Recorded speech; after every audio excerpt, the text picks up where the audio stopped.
2014년 호주 퀸즐랜드주. 즐거운 한때를 보내는 데이비슨과 가족들. 그런데 사진을 본 데이비슨은 두 눈을 의심하게 된다. 왜? 5명이 있어야 할 가족 사진에 초대받지 않은 손님이 있었던 것. 뭐야? 뭔지 모르겠어. 가족들 너머로 찍힌 정체불명의 얼굴. 보고도 믿을 수 없는 이 현상은 대체 어떻게 설명할 수 있을 것인가? 미스터리한 심령 현상이 찍힌 사진. 우리는 이것을 심령 사진이라고 부른다. 아, 심령 사진. 좋아, 좋아. 나 심령 사진 진짜 좋아하는데. 좋아. 지금으로부터 약 250년 전 최초의 심령 사진가가 탄생한다. 심령 사진가라는 사람이 있어요? 영혼을 찍을 수 있다는 윌리엄의 주장은 사람들을 매료시켰고, 그의 스튜디오는 죽은 가족과 함께 사진을 찍으려는 사람들로 인산인해를 이뤘는데, 저 당시에는 합성도 안 될 때잖아.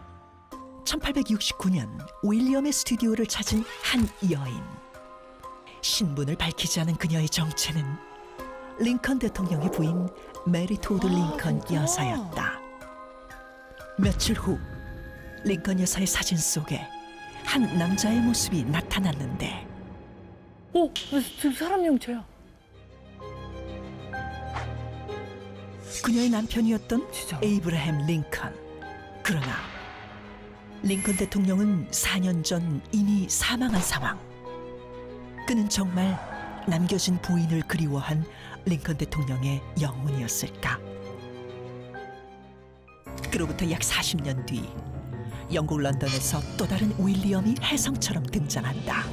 그가 활동했던 20세기 초 영국은 세계대전의 소용돌이에서 신음하고 있었지만, 윌리엄 호프는 오히려 이 전쟁을 계기로 런던 최고의 심령 사진가로 급부상하는데, 사망한 친구, 가족들을 애도하는 수많은 사람들이 그를 찾았기 때문이다. 그리고 전쟁의 포화 속에서 사랑하던 아들을 잃은 또 한 명의 고객이 있었으니 바로 셜록 홈즈 시리즈의 작가 아서 코난 도일. My principal thoughts are that I should extend, if I can, that knowledge which I have on psychic matters and spread it as far as I can to those who have been less fortunate. 그는 아들의 죽음을 계기로 심령사진과 심령학에 심취하게 되는데, 냉철하고 이성적인 추리의 대명사 셜록을 탄생시킨 세계적 소설가 아서 코난 도일. 그 역시 사랑하는 가족의 죽음 앞에선 심령사진의 존재를 믿고 싶은 게 아니었을까. 이후 카메라의 보급과 함께 심령사진은 전 세계 곳곳에서 목격되기 시작한다. 많죠. 인터넷에도 많이 돌아다니죠. 정말 많아요. 1936년 한 장의 사진이 영국 전역을 발칵 뒤집어 놓았는데, 마치 사람인 듯 계단을 배회 중인 희미한 형체. 네. 역시. 저건 좀. 이곳은 수백 년 전 도로시 타운센드라는 여성이 살고 있었던 대저택이었다. 어느 날 도로시의 불륜 현장을 목격한 남편은 화가 난 나머지 그녀를 방에 가둬버렸고, 그녀는 감금된 채 생을 마감하게 되는데, 이런 사연이 있었구나. 끔찍해라. 저택을 떠돌던 희미한 정체는 쓸쓸히 세상을 떠난 도로시의 혼령으로 추정되고 있다. 모든 심령 사진은 꼭 사연이 있어요. 사연이 있어요. 서사가 있어. 그럴수록 더 그게 정확해 보여. 이곳은 호주 퀸즐랜드의 한 공동묘지. 사랑하는 딸을 추모하기 위해 딸의 묘비를 찾은 앤드류. 앤드류는 그곳에서 찍은 사진을 보다 소스라치게 놀라고 마는데, 딸의 무덤 앞에서 처음 보는 아이가 카메라를 응시하고 있었던 것. 나 지금 소름 끼쳤어. 그 애기를 찍어놓은 사진 같은데? 당시 근처에 아이는커녕 그 누구도 발견하지 못했다는 앤드류. 그렇다면 사진 속 아이는 과연 누구일까? 한편 미국 애리조나에 위치한 부트힐 공동묘지.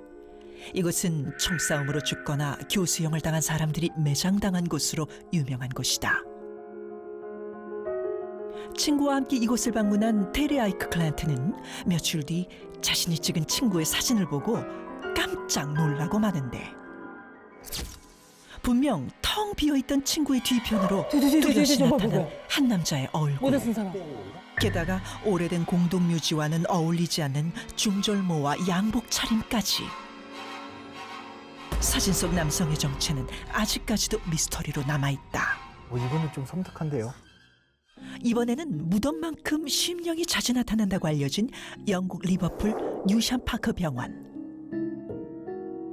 이곳은 수십 년 전 많은 고아들이 잔혹한 학대로 목숨을 잃었던 보육원이었는데 이후 병원이 들어섰다 이전하면서 폐건물이 되었고 현재는 영국 전역에서 수많은 사람들이 찾아오는 심령 스폿이 되었다. 2016년 가을 관광객들과 투어를 진행한 가이드는 단체 사진을 확인하던 중 충격에 빠지고 마는데 분명 가이드 포함 관광객은 모두 29명. 하지만 사진에는 30명이 찍혀 있었던 것. 과연 이들과 함께 목격된 정체불명의 소녀는 누구였을까? 그 저 공포영화에 많이 나오잖아요. 때론 우리에게 아주 익숙한 공간에서도 심령 현상은 존재한다. 싱가포르에 달리는 지하철 창문에서 포착된 의문의 아이. 에이, 저건 반사 같은데? 일본의 고속철도에서도 즐거워 보이는 여학생 뒤편으로 희미한 얼굴이 나타나는데 그러나 창문 쪽 좌석에는 아무도 없었다는 사실. 에이, 저건 반사지 딱 봐도. 사건 사고 현장에서도 심령 현상은 존재했다. 버스 전복 사고가 일어난 현장. 마치 어둠 속에서 사고 현장을 지켜보는 듯한 의문의 형체는 과연 무엇이었을까? 보고도 믿을 수 없는 기이한 현상. 예상치 못한 곳에서 나타나는 정체 모를 존재들. 사진 속 의문의 형체들은 과연 빛과 그림자가 만들어낸 허상일까? 아니면 카메라가 포착한 심령의 모습일까? 여러분들 체감 온도가 뚝 떨어져 버릴 것입니다. 자, 이번 주제는 바로 심령 사진입니다.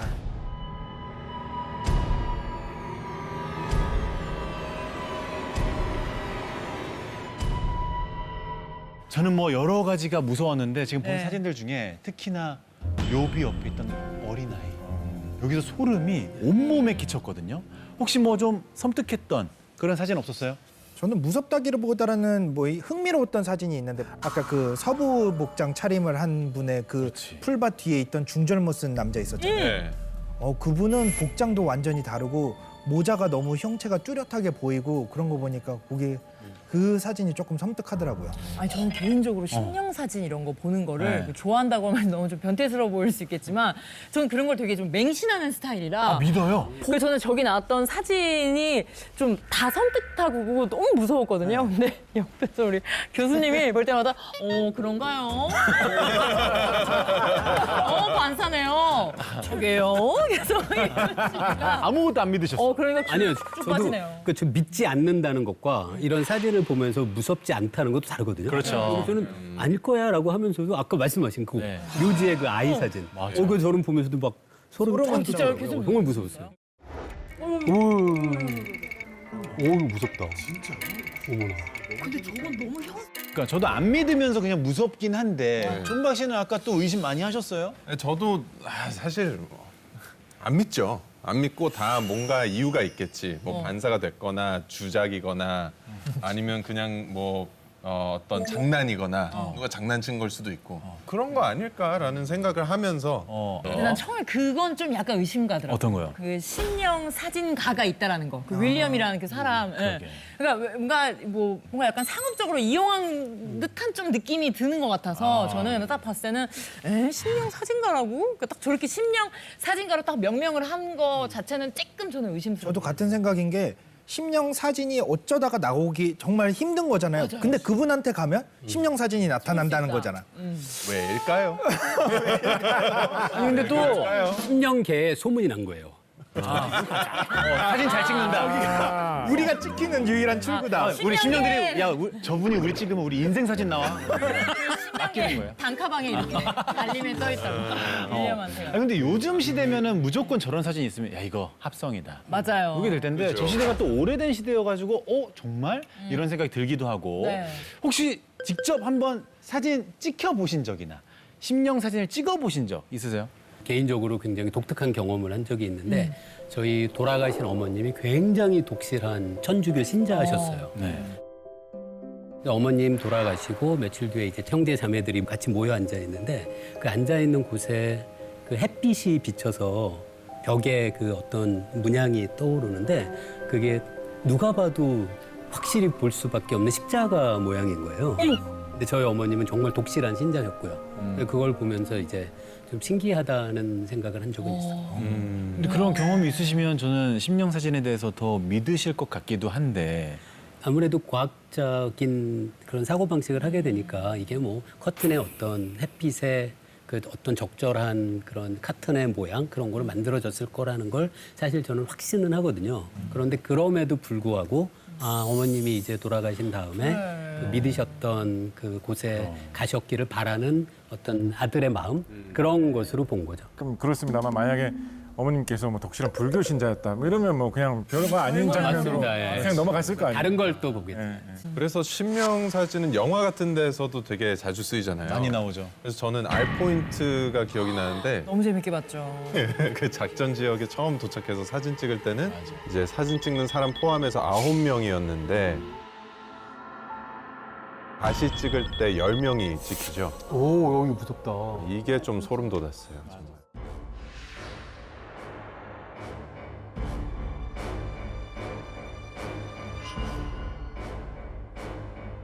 근데 저희가 가장 최근에 이슈가 된 심령 사진이 있다고 하는데 가장 최근이요. 네, 방송 최초로 저희 오. 다빈치의 노트에서 공개가 되는 사진이라고 합니다.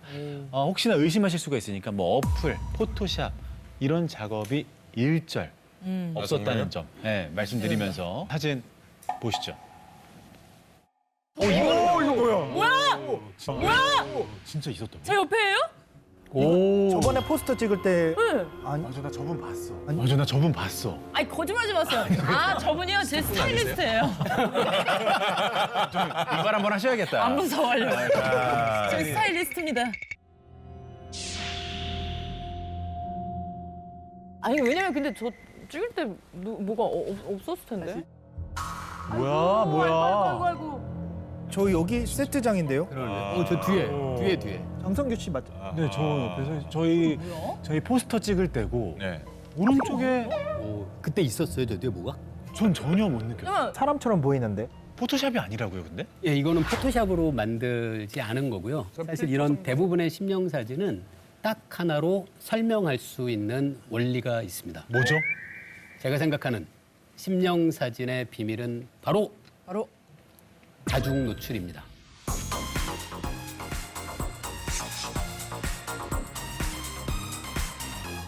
다중 노출. 노출. 물리학적으로 봤을 때 다중 노출이다. 어떤 말씀일까요? 과거에 사진술이 처음 만들어졌을 때는 사진 한 장을 찍는 게 그렇게 쉽지가 않았거든요. 그래서 카메라를 열고 그 앞에 사람이 가만히 오래 앉아 있어야 되는 거예요. 맞아. 그래서 혹시 아시겠지만 초기 카메라는 지금의 필름 카메라처럼 필름을 찍고 감는 방식이 아니었고요. 그 사진 필름을 어떤 이 사각형 모양의 이 격자 안에 넣고 그 다음에 이걸 열어서 사진을 찍고 그 다음에 또 닫고 하는 방식이었거든요. 그럼 사진을 찍은 분이 잊어버리고 그거를 필름을 찍었다는 걸 잊고 치우지 않고 그냥 둔 상황이라면 그 다음에 똑같은 필름에 한 번 더 이미지가 담기겠죠. 그렇게 생각하면은 우연히 처음에는 만들어졌을 텐데 이분이 찍은 분이 자기가 실수했다는 걸 모르면 의도치 않게. 그러면 뭔가 신기한 심령 사진이 찍혔다고 생각할 수 있을 것 같아요.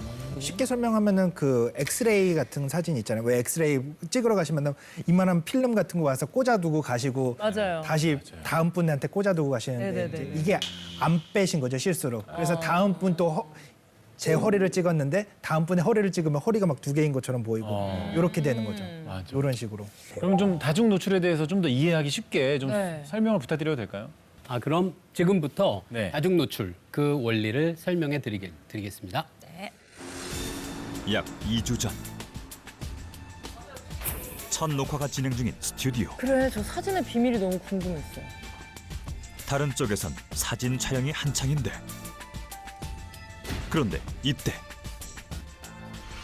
카메라에 포착된 의문의 인물.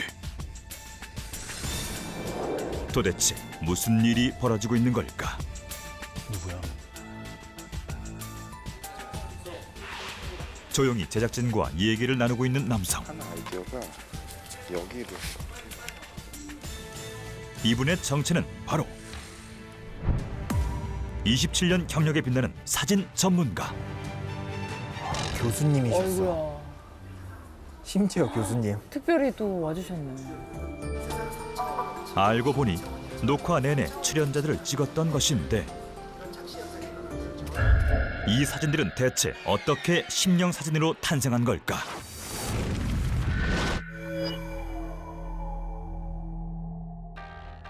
며칠 후 찾아간 서울의 한 학교.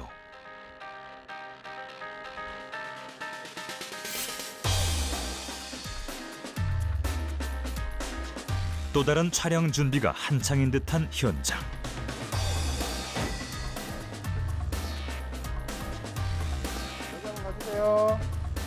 아, 이쁘다. 심상치 않은 비주얼의 모델까지 등장. 저랑 사진 같이 찍혔죠. 스튜디오엔 모델 한 명뿐인데 어떻게 같이 찍힌 듯한 심령 사진이 만들어진 걸까? 심령 사진은 사실 다중 노출이라는 사진술을 이용한 일종의 트릭 같은 것인데요. 여기 촬영을 마친 필름이 있습니다. 이 필름에 우리는 한 번 더 촬영을 진행하게 될 거예요. 이때 적당한 자리에 절묘한 피사체가 맺히게 되면 유령처럼 보이게 되는 거죠.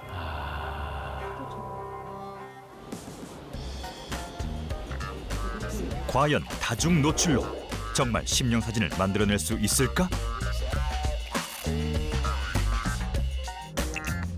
드디어 시작된 필름 현상 작업.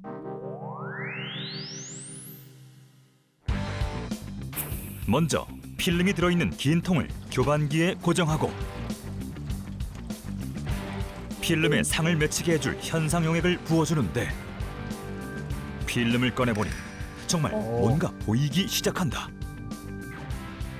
이제 건조기에 넣고 말려주면 현상 작업 완료.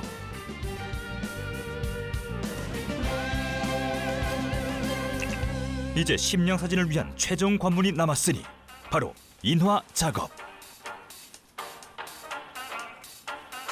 저거 사진 막 암실 배경으로 공포 영화 많이 나오고 그랬었어요. 현상한 필름을 사진 용지에 밀착하면 인화를 위한 모든 준비가 끝난다. 드디어 인화지를 현상에게 담그는데 과연 따로 찍었던 2개의 장면이 한 장의 사진으로 나타날 수 있을지.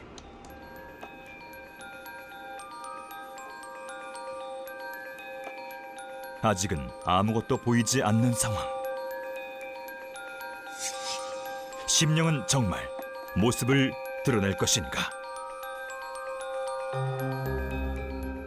그런데 바로 그 순간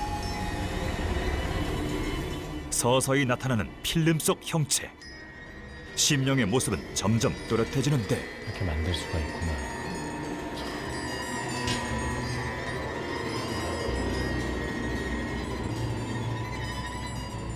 포토샵이 아닌 순수한 사진 기법으로만 탄생한 심령 사진.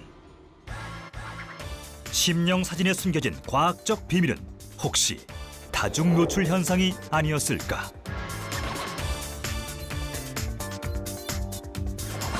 아까 윌리엄 작가님은 그냥 부주의한 사진 작가였네요. 아니면 뭐 의도했을 처음에는 수도 아마 있고. 부주의했을 예, 텐데 예, 나중에는 아마 이게 이렇게 되는구나 하고. 특히 과거에 필름 카메라 사용하던 시절 기억하십니까? 우리들은 다 기억하고 있겠네요. 필름 카메라 사용하던 때는 보면 필름을 항상 깜깜한 데 보관해야지 필름이 안 타고 잘못해가지고 빛이 카메라 속으로 조금이라도 들어가면 그것 때문에 필름이 손상되고 맞아요. 현상화하는 과정에서도 실수하면 그것 때문에 필름이 망가지고 이런 게 항상 있는 그런 상황이었거든요. 그러니까 과거로 갈수록 그런 것 때문에 분명히 실수를 하는 경우도 많이 있었을 거예요. 그렇게 되면 빛 한 줄기만 어떻게 잘못 들어와가지고 필름에 닿아도 뭔가 허연 게 찍힌 것처럼 뭔가 한쪽이 타가지고 허연 게 이렇게 나오는 것처럼 그렇게 보일 수가 있거든요. 그런 새어드는 빛, 실수로 잘못해가지고 필름이 탄 부분 이런 부분들이 공교롭게도 뭐 좀 이렇게 좀 둥그렇게 생겼다든가 사람 얼굴 비슷하게 얼룩이 진다든가 하면 저 귀신 아닌가라고 생각하게 되었을 수도 있겠죠. 요즘에는 사실 필름 카메라 많이는 안 쓰잖아요. 대부분 이제 휴대폰을 사용하는데 아까 마지막에 인터넷에 떠도는 심령 사진들이 있었거든요. 그거는 이제 필름 카메라로 찍은 게 아닌데 이것도 과학적으로 설명이 가능할까요? 당연히 요즘 많이 들고 계신 이제 흔히 디카라고 하죠. 네. 이것도 저희가 핸드폰으로 들고 있는 카메라도 이제 디카의 일종인데 디카로 찍힌 사진도 설명이 가능해요. 제가 이번에 소개시켜드릴 심령 사진의 비밀은 바로 셔터 스피드입니다.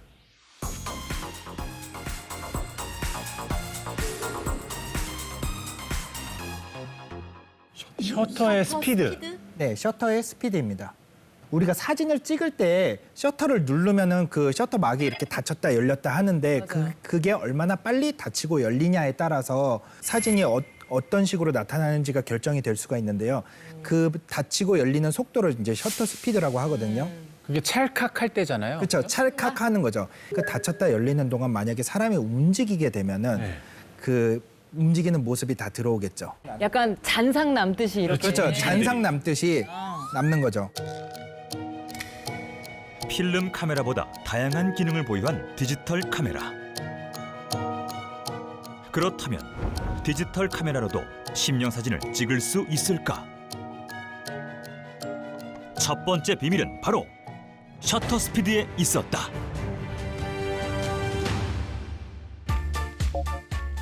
매우 느린 셔터 스피드로는 별의 궤적까지 담아낼 수 있다는데 정말 셔터 스피드 조절로 심령 사진 연출이 가능할까? 셔터 속도를 2초로 설정한 뒤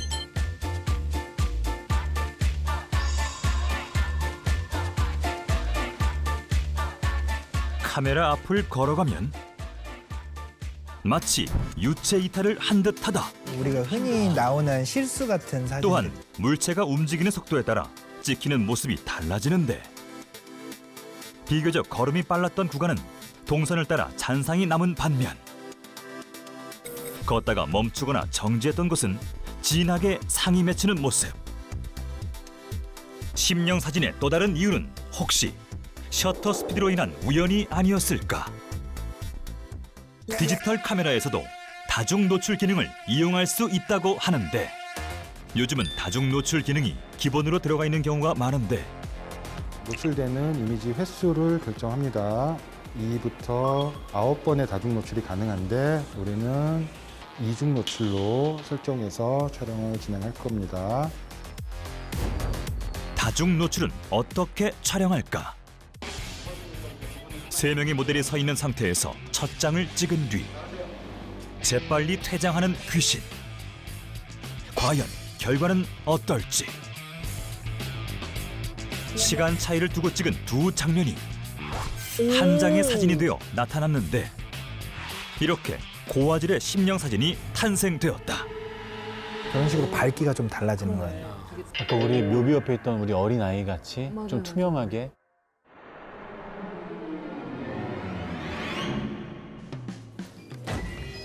그리고 오늘의 또 다른 실험 대상자. 녹화 당시 찍은 사진에 멍하니 서가지고 이렇게 응시하는 거 있잖아요. 네, 그런 느낌이 좋을 것 같아요. 새로 찍은 이미지를 겹쳐서 연출하면 심령 사진 완성! 필름 카메라보다 다양한 방법으로 심령 사진 연출이 가능한 디지털 카메라. 무더운 여름, 나만의 심령 사진을 만들어 보는 건 어떠신가요?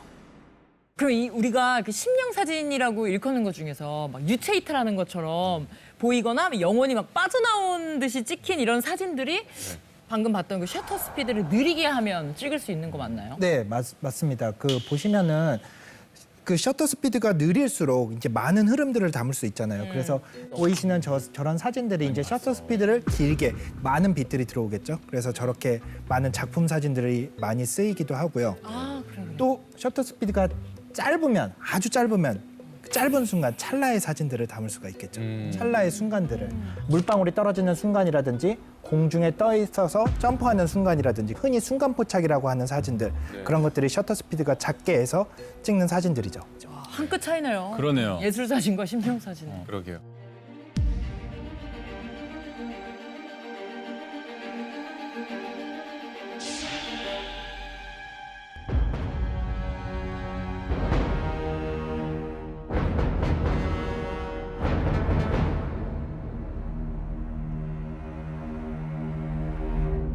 분께서는 어떤 기술적인 측면에서 심령 사진을 찍을 수가 있다라는 말씀을 주셨는데 작가님은 혹시 다른 의견 있으실까요?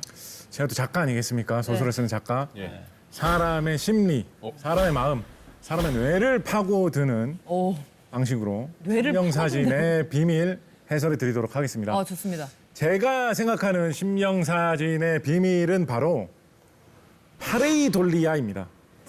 예? 좀 어려운데요? 뭔가요?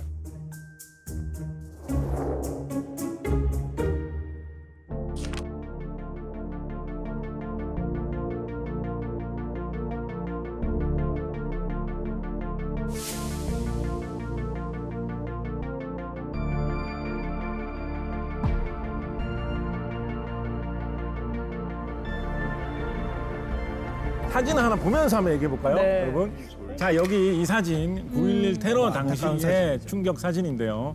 이 사진에서 저 중간 부분 확대된 영상, 저 부분이 뭘로 보십니까? 악마의 눈 같다 막 그랬던 적이 있었던 것 같아요. 그런 이야기들 나왔었죠. 악마의 얼굴이 저 무서운 사건 속의 장면에서 보인다. 뭐 이런 이야기가 있었어요. 다른 사진, 다음 사진 한번 또 볼까요? 이 사진은 어떻게 보십니까? 이것도 굉장히 유명한 사진이죠. 굉장히 유명한 사진. 저게 화성을 찍은 사진이거든요. 그래가지고 아니 화성에서 혹시 화성인들이 사나 저렇게 얼굴이 생긴 맞아요. 그런 소문이 파다하게 돌았던 맞아요. 화성의 유명한 사진입니다. 그런데 이런 사진들은 사실은 생각을 해보면 그냥 연기를 찍은 모양, 화성에 있는 그냥 돌 모양입니다. 그런데도 우리는 거기에서 얼굴 형체를 찾고 그게 얼굴이라고 생각을 하게 되는 거죠. 이런 심리를 바로 파레이돌리아라고 합니다. 최근에 파레이돌리아 현상과 관련이 있는 아주 경이롭고 신비한 사건이 하나 있었거든요. 저게 뭘로 보이십니까? 저게 뭘로 보이십니까? 원숭이 아니에요? 원숭이? 배설물인가? 배설물? 생강. 너무 징그럽고 이상하다고 생각을 해가지고 저거를 보고 시민이 경찰에 신고를 했어요. 우리 동네에 너무나 기괴하고 징그러운 이상한 물체가 나무에 끼어 있다. 조사 좀 해달라. 조사를 해보니 저게 뭐였는지 아세요? 뭐예요? 크로와상이었어요. 다시 하세요 보세요. 크로와상이었어요. 다시 하세요 보세요.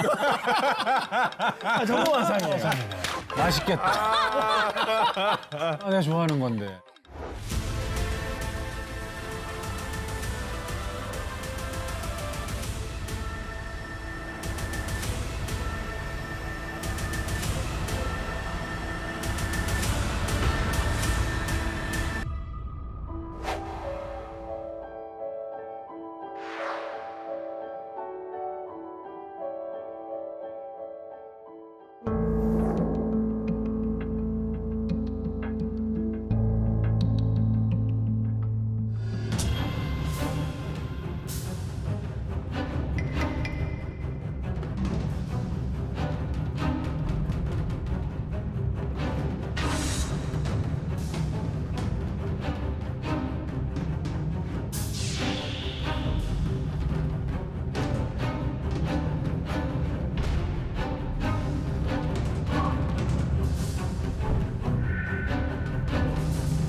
(10년이라는) 시간이 지났으면 그 필름을 또 썼을 것 같지는 않고요. 10년 전.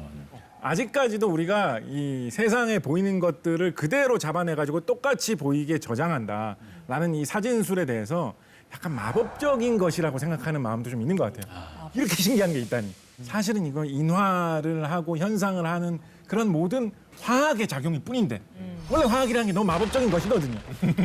그것을 받아들이지 못하고 너무 신비롭게 생각하는 그런 심리가 겹쳐가지고 눈에 안 보이는 거라도 이런 신기한 사진이라면 잡아낼 수 있지 않을까라는 심리가 있어서 심령사진이라는 것이 유행하고 있지 않나라는 생각도 해봅니다. 네. 설령 그래도 저 가족들한테는 비밀로 믿고 하는 게 싶다. 낫겠어. 이 방송 안 보셨으면 좋겠네요. 맞아요. 새 과학자분들의 개인적인 생각들 들어봤습니다. 정말 사진에 단순 포착된 유령의 모습이었을까요? 아니면 단순히 카메라의 기술이나 사람의 심리적인 요인이 만들어낸 허상이었을 뿐일까요? 판단은 당신의 몫입니다. 1970년 영국 플로리다주 브리스톨 원인 불명의 소리에 시달리던 주민들이 두통을 호소했다. I don't know what it is, but 뭐지?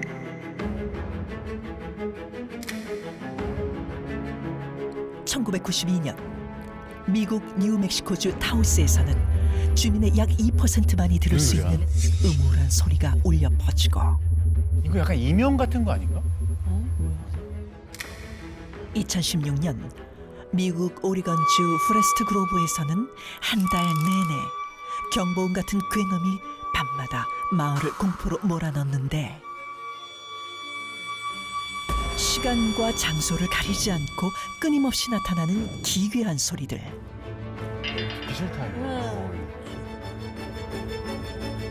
It's unbelievable. Ear pressure, head pressure, and like I'll run inside the building of where I've got to go. It's that loud. 두통과 불면증이 지속되면서 우울증은 물론 목숨을 끊은 사람까지 나오고 있지만 그 원인은 아직까지 밝혀지지 않고 있는데 전 세계 곳곳에서 들려오는 정체불명의 굉음. 그런데 이제는 그 굉음이 한 국가를 향한 공격 수단이 되어 국제 분쟁으로까지 이어지는데 바로 미국과 쿠바의 소리 전쟁이었다. 소리 전쟁? 2016년 쿠바의 수도 아바나. 주 쿠바 미국 대사관에 정체불명의 괴소리가 울려 퍼진다. 미국 대사관 직원들은 두통과 메스꺼움 그리고 어지러움과 이명을 호소하다. 결국 청력을 상실하고 뇌 손상까지 입고 마는데 사람들은 이것을 음파 공격이라 불렀다. 음파 공격에 분노한 미국은 쿠바의 전면 부인에도 불구하고 미국에 있는 쿠바 외교관을 추방, 쿠바에 있는 대사관 직원들을 철수한다.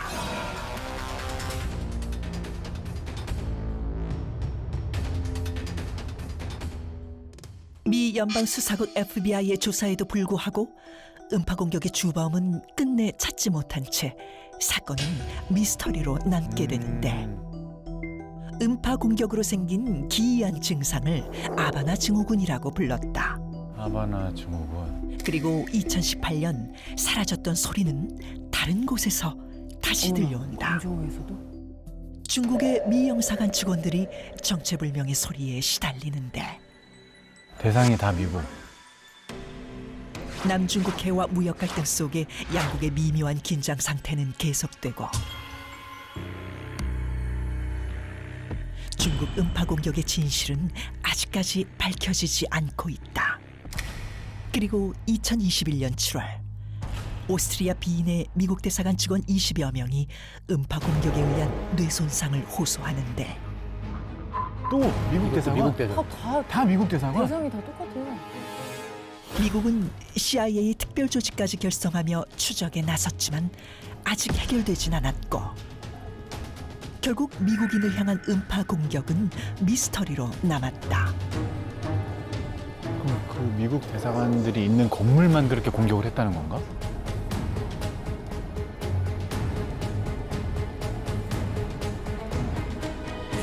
지난 5년간 세계 각지에서 이어진 미국을 향한 음파 공격. 과연 누가 음파를 이용해 미국을 공격한 것일까? 네, 음파 공격입니다.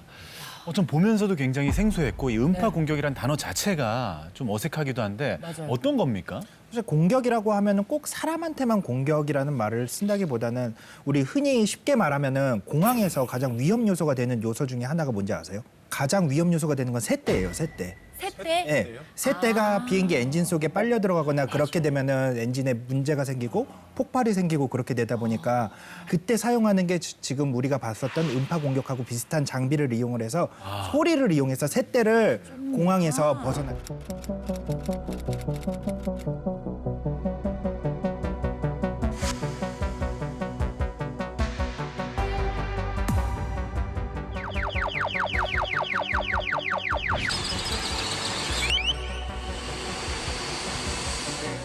그럼 그 셋대 쫓으려고 소리를 들었는데 어떤 인간이 아 이러면 되게 기분 나빠야 되는 거 아니에요? 그분은 조류 그분은 세대인 거죠. 아 세대 딸 때. 그렇죠.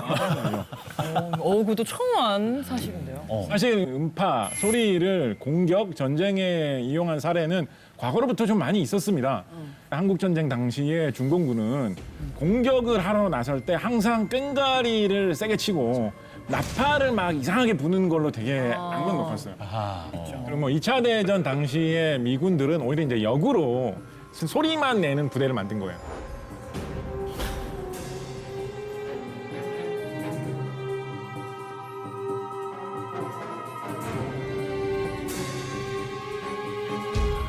그래서 뭐 유령 부대 이런 식으로 이제 이름을 붙여가지고 그 부대가 북적북적하고 있으면 저기에 엄청난 군대가 있는가 보다라고 해서 적군이 거기에 신경을 쓸 때 딴 데를 공격한다든가 뭐 이런 식으로 이용하기도 했다라고 합니다. 아이디어네. 그러면 음파 공격이라고 정의를 딱 내릴 수 있는 특징이 있을까요? 물리적으로 생각하면 음파라는 것은 소리가 공기를 통해서 전달되는 것인데요. 이 소리가 가지고 있는 에너지가 굉장히 클 때 그러면 이제 그 소리에 노출된 사람이 어떤 그 공격의 의지를 잃거나 그런 효과를 노리는 것 같아요. 그때 뭐 적을 공격하거나 하는 의지를 갖기는 좀 어렵겠죠.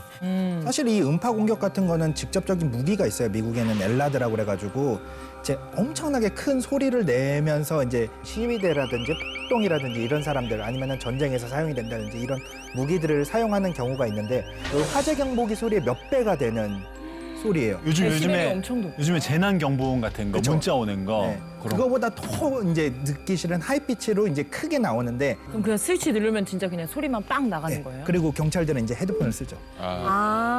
보호하려고. 근데 저는 미국이 들은 소리는 정말 미스터리인 것 같은 게 아까 화면에서 나. 왜냐면 각 나라마다 미국 대사관들만 그건 맞아요.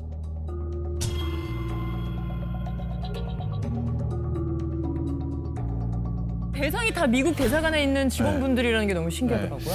이게 실제로 음파 공격이었을지 두 분은 또 어떻게 생각하실지 궁금해요. 좀 뭔가 좀 이상하지 않아요? 맞아. 그러게. 미국 대사관뿐만 아니라 그 건물 살짝 뭐 밖에서 이렇게 지나가는 사람 옆 건물까지 뭔가 퍼졌을 것 같은데 어떻게 그렇게 딱 정확하게 미 대사관에 있는 사람들만 들을 수 있는지 그것도 약간 오히려 미국 대사관이 조금 이상한 것 같은데? 꾸미는 거 아니야? 발상의 전환. 네. 저희 일반인 입장에서 좀 합리적인 의심이기도 하거든요. 과학자분들 입장에서는 어떠실까요? 저는 음파 공격일 수도 있다고 생각을 하고 있어요. 사실은 음파 공격일 수도 있다고 생각을 하는 게 피해자들이 공통적으로 나타내는 증상들이 있잖아요. 뭐 두통이 있다든지 메스꺼움이 있다든지 그다음에 청력을 잃는다든지 이런 거는 보통 하나의 그 작용으로 인해서 나타나는 공통된 현상이거든요. 그랬을 때 음파 공격일 수도 있지 않을까 그렇게 생각을 해요. 제 생각은 좀 다른데요. 존박 씨가 말씀하신 것처럼 여기서 한 가지 우리가 특이하게 생각해야 될 게 피해자는 미국 대사관이랑 공통점이 있는데 네. 공격자는 나라가 다 다르잖아요. 맞아요. 그렇게 생각하면 보통은 이런 기술을 개발하는 공격자가 있으면 그 공격자가 여러 피해를 입히지. 그치. 공격자가 다양하고 피해자가 하나인 거는 사실 약간 일단 합리적인 의심이 일단 먼저 들고요. 근데 이 쿠바에서 있었던 일에 대해서는 2016년에 보도된 내용이 있는데요. 당시에 지카 바이러스 맞아요. 기억하시죠? 네네네.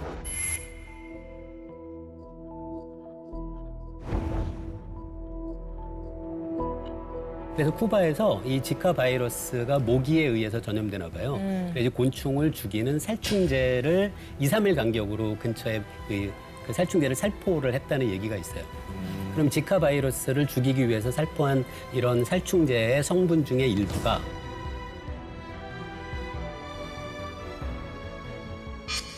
사람의 신경 전달의 과정에도 영향을 미칠 수가 있는 거죠. 그런데 그런 경우에 사람이 느끼게 되는 증세가 그 여럿이 있는데 그 중에 하나가 이명이라는 것이 있습니다. 그래서 제가 갖고 있는 어떤 생각으로는 살충제에 의한 부작용일 가능성이 있다라고 생각하면 저는 음파 공격은 아니다라는 게 제 입장입니다. 자, 지금 음파 공격에 대한 의견이 우리 물리학자분들은 1대1로 갈리는 상황입니다. 자, 그럼 화학으로 한번 가볼까요?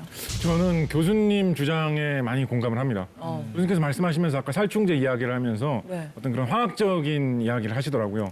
보통 들을 가치 있는 이야기거든요. 가만히 들어봤는데 공사랑. 그럴 듯했어요. 그럴 법하죠. 왜냐하면 특히 두 번째 사례로 이야기된 게 중국에서도 광저우 얘기가 했었거든요. 네.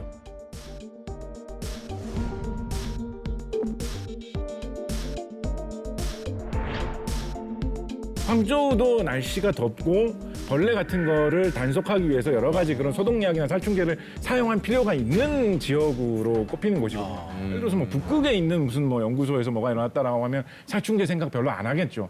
그런 점에서 맞아 떨어지는 점도 있어요. 한편으로는 그 음파 공격 같은 어려운 방법을 사용하는 것보다는 어떤 뭐 난방 장치라든가 연료를 태우는 그런 취사 장치 그런 것에서 새어나오는 일산화탄소만 해도 이런 정도의 현상을 일으킬 수가 있기 때문에 그런 식의 어떤 사고라든가 딴 이유 때문에 일어났을 가능성이 오히려 더 높지 않겠는가. 조사해 보니까 쿠바에서 일산화탄소 중독으로 뭐 사고가 난 사례가 또 있더라고요. 그래요? 그러니까 있을 그런 사고로도 있음직한 일이다 싶었습니다. 각자의 말씀이 다 그럴듯해서 들을수록 더 헷갈리네요. 네. 들을수록.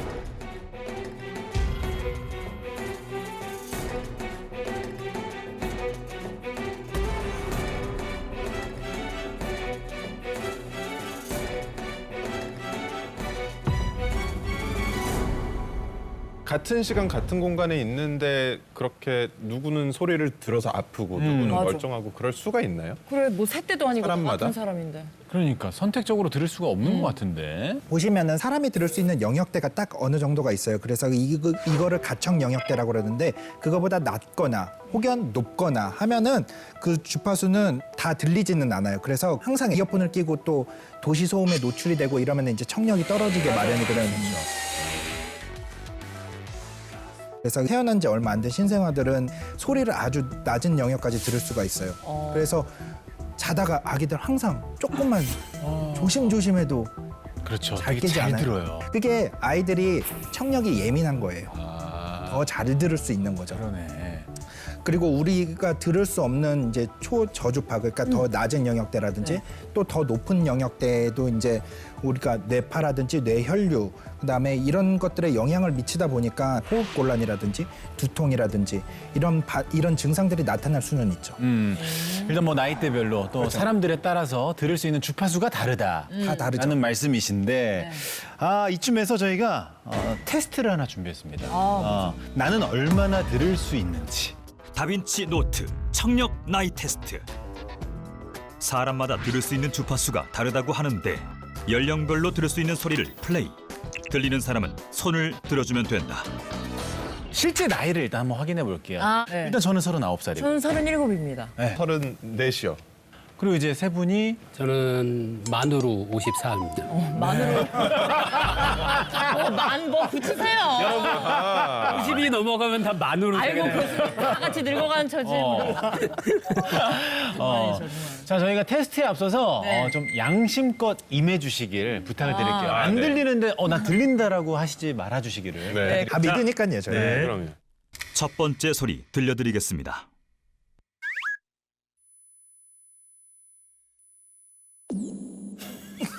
다 들으셨죠? 지금 소리가 들리시는 분은 다시 해보세요, 50대입니다. 50대. 한 번 더 들려드리겠습니다.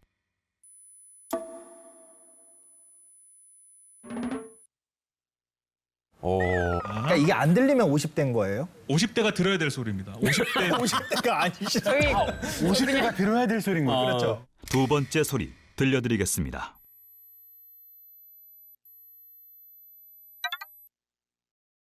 무서워. 지금 안 드셨어요? 안 들려. 도현 씨안 들렸어요? 안 들렸어요? 진짜? 지금 몰래카메라 아니에요? 안 들렸어요? 안 들렸어요? 어떻게 랑종보다 더 무섭다. 아까보다 훨씬 안 들리긴 한데 들리긴 들렸어요. 네. 진짜? 말도 안 돼. 그럼 도현 씨가 지금 50대의 귀를 가지고 있는. 근데 귀가 좀 늙으면 어때? 나 얼굴이 젊은데. 늙어도. 나 귀가 짝짝해서. 세 번째 소리 들려드리겠습니다.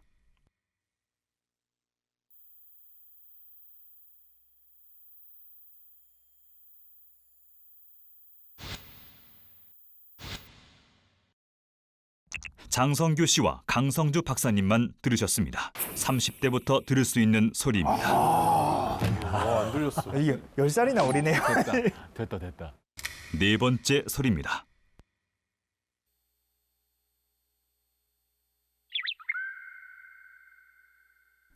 (10대부터) 들을 수 있는 소리입니다. 전혀 안 들린다. 진짜 안 들려. 근데 전 이거 테스트할 때 저는 아무것도 한 번도 들은 적이 없네요. 아니요, 교수님, 저도 하나밖에 못 들었어요. 도대체 뭘 들린 거지? 우리 교수님께서는 60대 청력. 60대 이상입니다, 사실. 솔직히 얘기하면. 그렇죠. 저는 아무것도 못 들었으니까. 아, 예. 아, 그럼 너무 이실직고 해주세요. 라고 쳐요. 네, 60대로 네네. 하겠습니다. 우리 도현 씨가 의외예요. 전 가장 어린 귀를 가지셨을 줄 알았는데 50대. 네. 안타깝네요. 그리고 존박 우리 재식 작가님께서 40대, 성주 박사님과 제가 뭐 30대 귀를 가졌습니다. 근데 저는 뭐 그런 생각도 해봐요. 아까 새 이야기 해주셨는데 사실 동물들 같은 경우에 사람하고 들을 수 있는 주파수가 달라서 예를 들어서 뭐 고래 같은 그런 동물들은 굉장히 낮은 소리도 잘 듣고 막 박쥐 같은 이런 동물들은 굉장히 높은 소리를 사람이 들을 수 없는 소리를 들을 수 있다 이런 식으로 이야기를 하거든요. 네. 그래서 아마도 이렇게 낮은 소리를 오히려 잘 들으시는 뭐 교수님이나 도현 씨 같은 분께서 약간 고래와 같은 그런 청력이라면 높은 소리를 잘 들으시는 뭐 이런 분들께서는 약간 박쥐야 같은 진짜 아니, 박쥐 소리 많이 듣습니다. 강성주 박사님하고 장성규 씨. 네.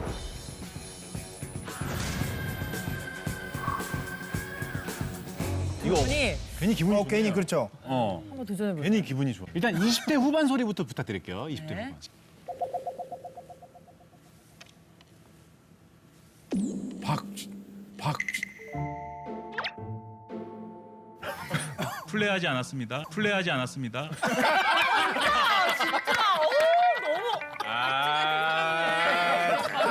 박쥐 같은 이겼네.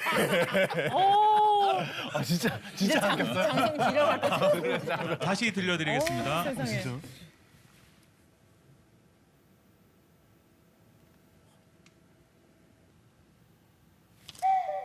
진짜?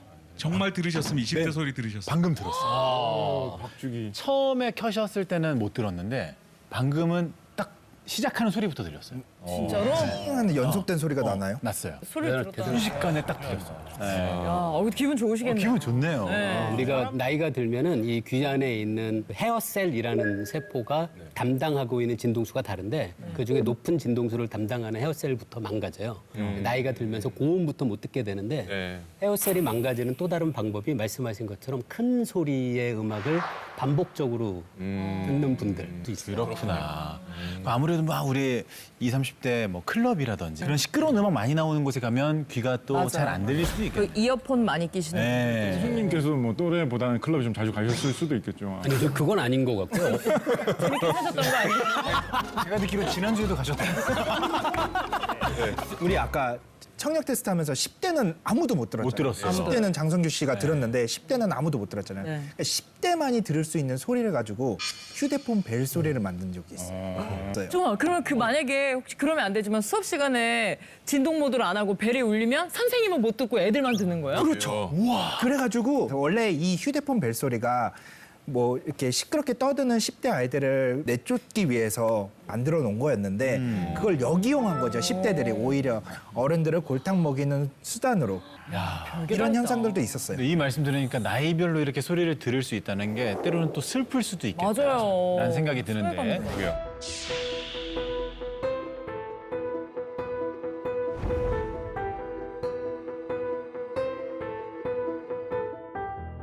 사람마다 들을 수 있는 이렇게 주파수가 조금씩 다른데 그걸 가지고 이제 우스갯소리로 뭐 이런 이야기도 합니다. 시어머니가 며느리 소리는 못 듣고 아들 소리는 잘 듣는다. 뭐 이런 이야기 있잖아요. 서운하네. 이것도 뭔가 근데 뭐 그걸 가지고 이제 해설을 하기를 시어머니께서 이제 나이가 좀 드시면 아들의 낮은 소리가 귀에 좀 더 잘 꽂히고 며느리의 높은 목소리가 좀 귀에 덜 꽂힌다. 이런 식으로 해설을 하기도 하는데 지금 중저음 며느리들 너무 서운할 것 같은데. 그렇죠. 어머니. 그래서 뭐 그런 식으로 생각해 볼 수 있을 것 같아요. 뭐. 물리학자의 눈으로는 좀 오늘은 두 분이 박이 터지네요. 먼저 그런데 아무리 제가 60대의 청력을 갖고 있지만 제가 알기로 제가 1000헤르츠 정도의 음은 듣거든요. 뭐 어쨌든 몇 옥타브 음이거든요. 어떤 시어머님도 어떤 며느리도 그만큼의 높은 소리로 말하지 않습니다. 일단 그게 첫 번째 보류. 반박을 하셨네요. 그다음에 두 번째, 그다음에 두 번째. 하나가 아니에요. 두 번째, 낮은 음을 더 잘 듣는다라는 거는 사실은 이건 측정을 해봐야 됩니다. 그 시어머니한테 아들과 며느리의 목소리를 들려주는 것에 더해서 해야 할 실험은 친정 어머니에게 사위와 딸의 목소리를 들려줘요. 세상에. 이렇게까지 해야 돼요, 우리? 세상에. 이유가 있습니다. 이게 피곤해라. 사실 시어머님이 아들이 더 사랑스러울까요? 며느리가 더 사랑스러울까요? 당연히 아들의 얘기를 더 들을 거고요. 그래서 이걸 저라면 입장을 바꿔서 친정 어머니 앞에서 사위와 딸이 같이 얘기하게 하고 그때 어떤 소리를 더 잘 인식하는지를 실험을 꼭 해야 되는 거예요. 시청자 여러분 집집마다 한 번씩 해보시기 바랍니다. 억울해 마세요. 자, 저희가 오늘 소리에 대해서 더 놀라운 사실을 확인할 수 있는 실험이 기다리고 있다고 합니다. 자, 다 같이 실험실로 한번 이동해 볼까요? 예. 네.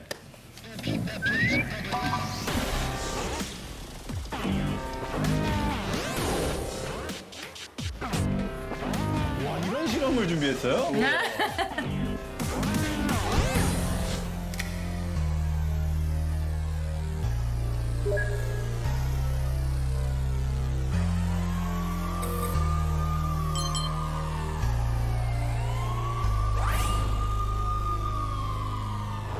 와우. 아, 야, 이거 스케일이 점점 커지네요. 진짜 실험 시간이 제일 재밌어요.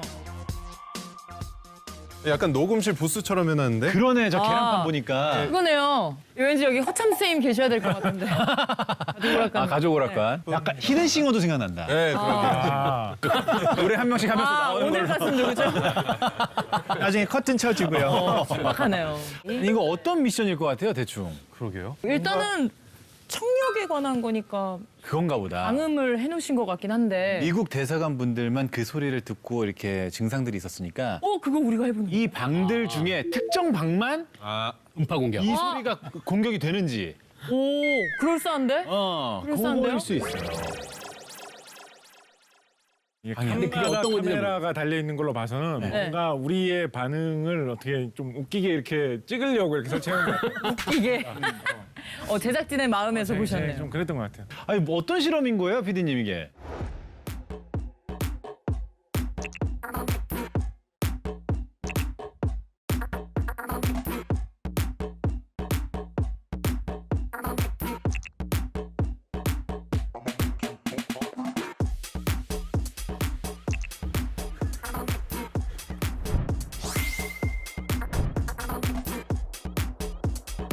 자, 안대를 쓰셨으면 첫 번째 실험 시작하겠습니다. 일단 음악부터 들려드리겠습니다. 음악 플레이 주세요.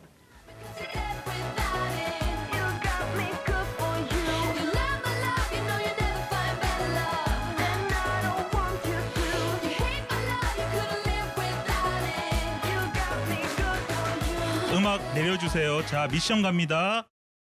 1번 미션 드리겠습니다.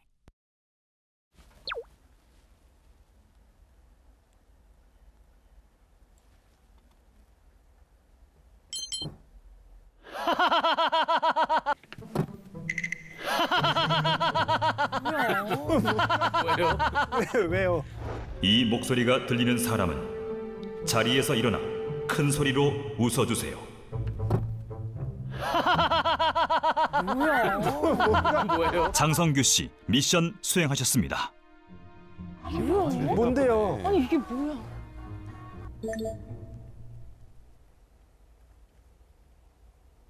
2번 미션 드리겠습니다.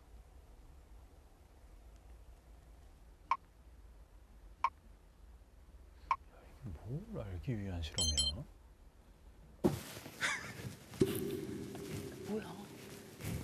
존 박 씨, 미션 수행하셨습니다. 이 목소리가 들리는 사람은 코끼리 코 두 바퀴를 돌아주세요. 알기 위한 실험이야?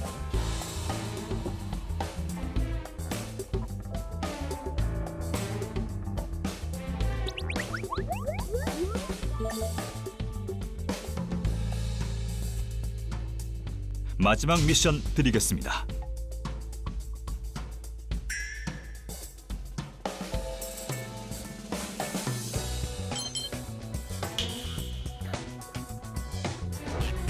이 목소리가 들리는 사람은 자리에서 일어나 애창곡을 불러주세요.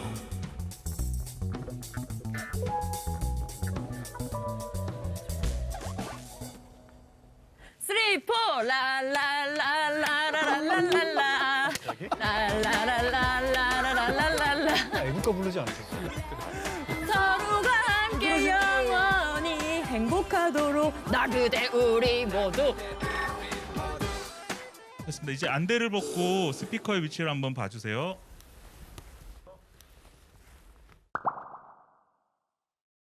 내 앞에 있었어? 이거 스피커예요? 안 들렸어. 난 여기 있는 건데 하나도 안 들렸어. 서로가 함께 영원히. 네? 이 목소리가 들리는 사람은 들려요. 머리 위로 하트를 만들어주세요. 장도연 씨 미션 수행하고 계십니다. 진짜로? 들리면 머리로 하트하라고 하셨어. 존박 씨 들리세요? 저희는 하나도 안 들려요. 여기 오게 제가 들었을 때는 꼭 이게 앞에서 얘기하는 게 아니라 제 귀에다 대고 얘기하는 거. 맞아. 네, 약간 이어폰 맞아요. 볼륨 작게 듣는 것처럼 들리더라고요. 그런 느낌이에요. 살짝. 진짜 신기하네요. 정말 신기하네요. 되게 특정인한테만 소리를 보낼 수가 있다. 아, 정말 이 정도면은 음파 공격이 가능할 수도 있겠다는 생각이 들거든요. 오.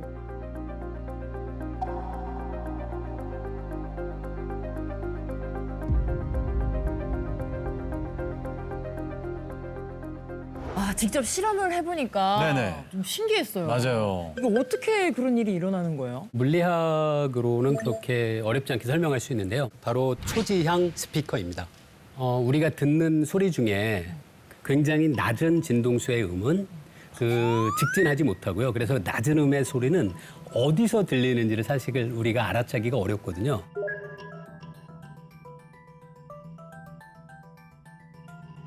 네. 거꾸로 높은 진동수를 가지고 있는 그런 소리들은 직진하는 경향이 굉장히 강합니다.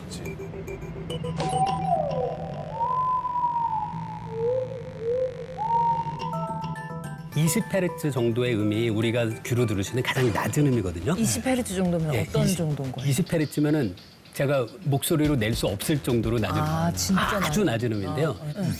아주 음의 진동수가 높으면 아까 보셨잖아요. 제가 못 듣잖아요. 근데 사람의 목소리는 저도 듣잖아요. 네. 그 아이디어가 아주 높은 진동수의 음을 동시에 들려주는 거예요. 두 소리가 같이 있으면 그게 서로 결합을 해서 다른 형태로 우리가 인식할 수 있거든요. 그래서 초지향 스피커에서 발생하는 소리 자체는 아주 높은 음이라서 우리가 듣지 못하지만 그 아주 높은 진동수를 갖고 있는 초음파 2개의 파동을 이용을 해서 소리를 직진하게 만들고요. 거기서 이제 그 소리를 실어서 보낼 수 있게 되는 거죠. 물리학적인 방법을 이용을 해서 그 소리를 저음을 우리가 작은 스피커로도 일단은 기술적으로 만들어냅니다.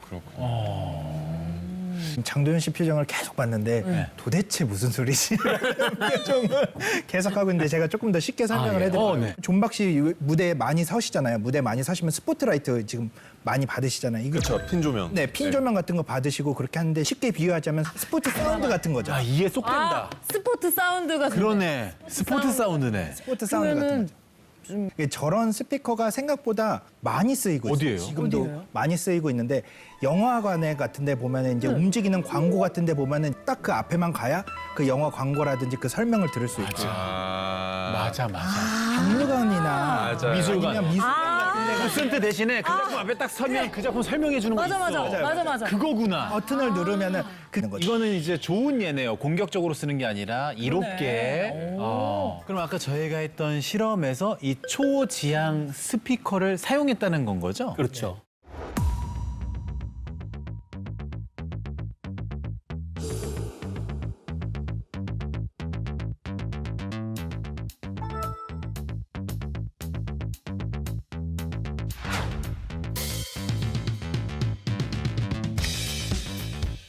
안녕하세요. 존 박사의 1분 실험 노트. 저는 존 박사입니다. 이 목소리가 들리는 사람은 자리에서 일어나 애창곡을 불러주세요. 이 목소리가 들리는 사람은 코끼리 코 두 바퀴를 돌아주세요. 이 목소리가 들리는 사람은 자리에서 일어나 애창곡을 불러주세요. 소리의 방향이 뭐 있다라는 건 생각도 못했고 우리가 되게 그냥 같은 되게 가까운 선상에 있었잖아요. 그래서 스피커의 위치에 따라 나한테만 들린다고는 상상도 못했어요. 저도 이거 어떻게 된 거지? 그럼 아까 저희가 실험할 때 그 소리 있잖아요. 저희 한 명씩 들을 수 있었던 그 소리가 이 TV를 보시는 분들께는 TV 정면에 앉아 계시는 분한테만 들려요? 그거는 아니겠죠. TV는 이제 TV 우리가 스피커를 그렇게 만들어야죠. TV 스피커. TV 스피커를 만들어야죠. 정말 바보 같은 생각이었네요. 굉장히 두 분께서 길게 설명을 했는데 근데 모든 걸 왜곡시켜버렸네요. 그런 생각이 들었습니다. 저는 사실 작가다 보니까 약간 어떤 생각했냐면 이거를 좀 나쁜 사람들이 이용을 해가지고 누구한테 딴 사람 옆 사람은 안 들리는데 한 사람만 딱 조준해가지고 넌 지금 악마가 씌었다라든가 뭐 이런 식으로 막 계속 말해주면 진짜 그렇게 믿을 수도 있을 것 같아요. 최면에 걸리는 거죠. 그럴 수 있겠다. 하루 종일 따라다니면서 그럼 미치는 거지. 회사에 진짜 마음에 안 드는 사람 있잖아요. 그 사람 한 명한테만 계속 쏘는 거지. 회사 생활을 어떻게 하셨는지. 일침을 다 하셨네요. 일침을 다 하셨어요. 진짜 아니면 해롭게 할 수도 있고 이롭게 하자면 그 사람한테는 계속 좋은 얘기. 사랑해. 너 잘생겼어. 고백할 때. 가능하고요. 고백할 때. 공연 때 쓰면 되게 재밌을 것 같아요. 공연 때. 특별히 이 자리에 있는 한 사람한테만. 뭐 예를 한 사람을 들면 위한 이렇게 노래. 이벤트로. 노래를 하다가 이제 미리 녹음해 둔 것을 이 열에 있는 사람들만 들을 수 있어요. 와, 재밌겠다. 오. 다른 사람들이 또 환불 받으려고 그러지 않을까요? 공연. 거기만 비싼 거죠. 기껏 노래 들어봤더니 열만 비싼 거야. 분단만 듣고 있고. 아 그런 건가? 제일 이게 많았다니까. 특정 사람을 노려서 공격이 가능한 거네요. 그러네. 그러면은 무기로 사용할 수 있는 거잖아요. 그러니까 우리도 모르는 사이에 막 여기저기서 공격당하고 뭐 이럴 수 있는 거 아닌가? So debilitating that it feels like your head is being split open. An amazing pressure. Well, you know the problem we've had in Cuba, and we'll be coming out with something, but there was a big problem in Cuba, so... 초음파로 물론 직진을 시켜서 공격을 딱 한 사람을 조준해서 공격할 수 있는 건 맞는데요. 그런데 거기에 충분한 에너지를 실을 수 있느냐가 또 우리가 생각해 봐야 되죠. 에너지를 실어야. 많이 들어. 물리학자로서는 고개를 약간 갸웃하게 됩니다. 그 이유가 이런 초음파는 어떤 장벽이 있으면 통과를 잘 못하거든요. 그렇게 생각하면 고개를 저는 약간 갸웃하는 입장입니다. 지금. 어허. 원칙적으로는 가능합니다.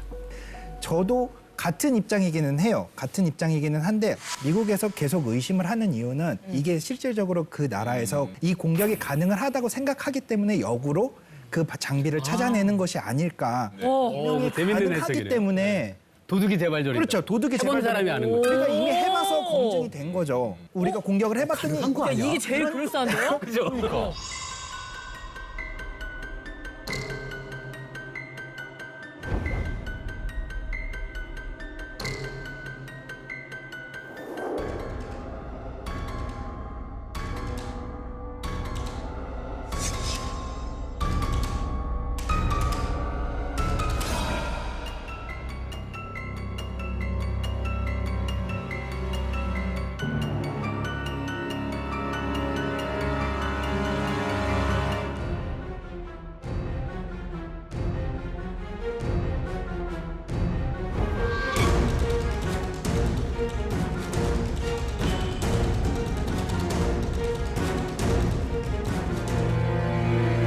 원론적으로 가능은 할 것 같아요. 가능은 할 것 같긴 한데 과연 그거를 그 정도로 개발을 해가지고 사람에게 피해를 입힐 정도로 쓰려면 어느 정도의 설비를 얼마나 오랫동안 가동해야 될 것이냐, 얼마나 강력한 거를 가져와가지고 또 그거를 뭐하러 그런 뭐 대사관 직원 지나가는 사람들에게 그렇게 오랫동안 비추고 있을 것이냐, 그런 면에서 실용성 면에서 좀 떨어지는 것 같아요.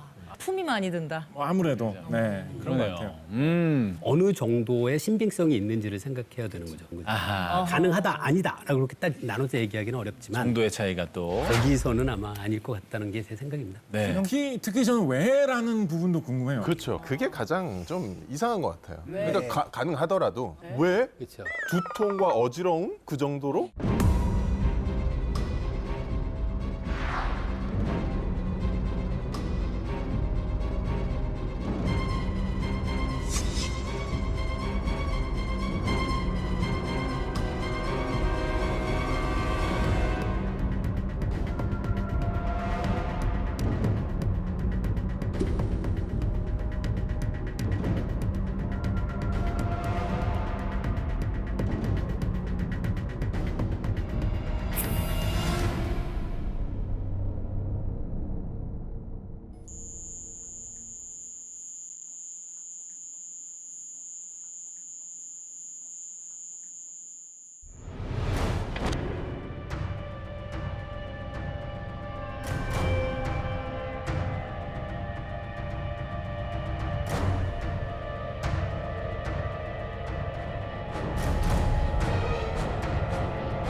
저희가 음파 공격에 대한 다양한 가설들, 그리고 또 여러 가지 이야기를 나눠봤는데요. 판단은 시청자 여러분의 몫입니다. 다빈치 노트, 음파 공격. 당신의 생각은 어떠십니까?